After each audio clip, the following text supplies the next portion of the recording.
Hello, this is my wife Maddie and my friend Dan, and they're going to be my audience for my speech I'm about to give.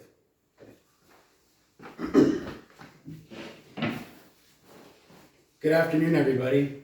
My name is Jordan Ashton, and I'd like to tell you why football should not be banned in public schools. Now, I've played football pretty much my whole entire life, since I was a child, through pee-wees, through high school, and even a little bit at the semi-professional level. I've done a bit of coaching as well. I understand that pretty much everybody here is too old to play. I'm almost 30, but we're approaching that time in our lives where maybe our children might become interested and want to play.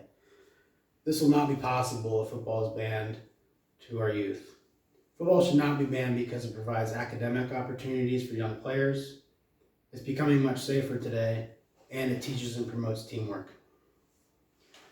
Now, for some kids, especially those living below the poverty line in low income or low opportunity areas, football may be the only means to leaving that town and achieving a higher education.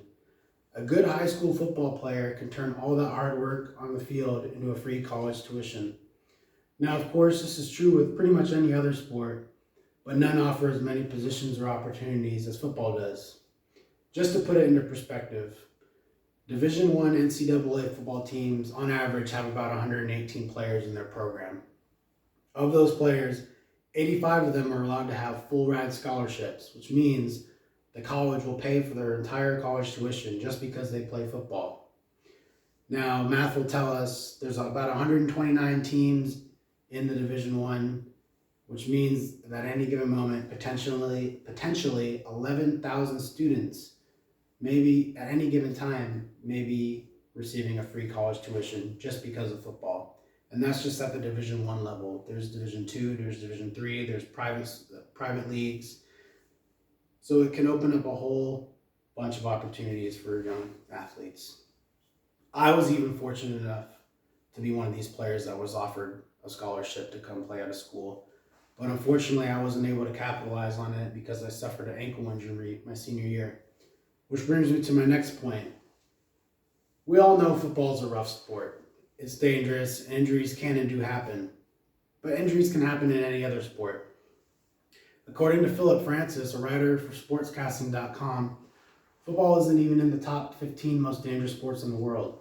You're more likely to get hurt playing polo or going surfing than playing football.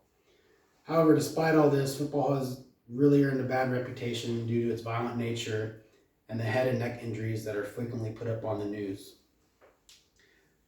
Over the past few years, however, many things have been done to make the game much safer.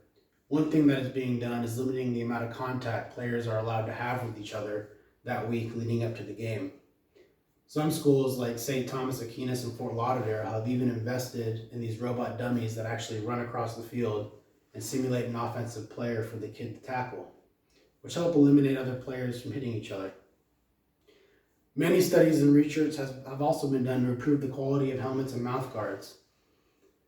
The helmets that players wear today are so much different than those worn 20, even 10 years ago, with emphasis on padding and protection in the areas where concussions are most likely to occur.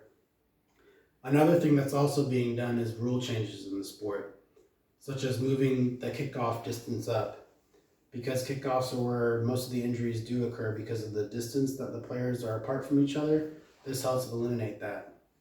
Other things that have been done are to make certain types of blocks, such as the crackback or peelback blocks, illegal.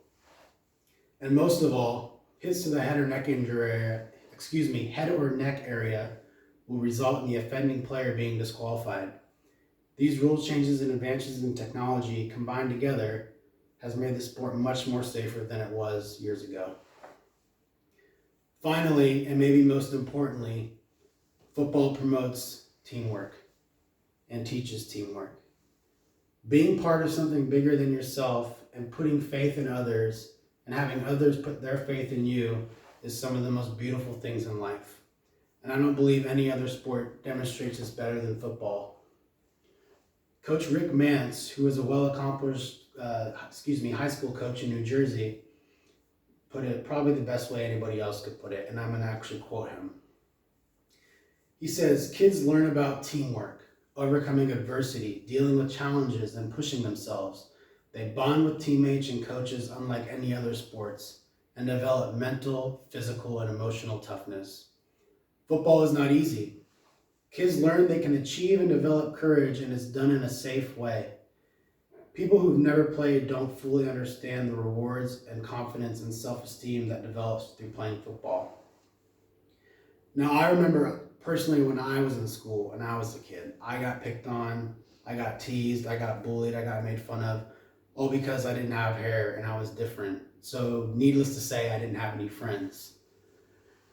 My parents, they wanted to sign me up for a sport because at that point I was just sitting in my house watching TV all day, and I told them I wanted to play football, and reluctantly they signed me up.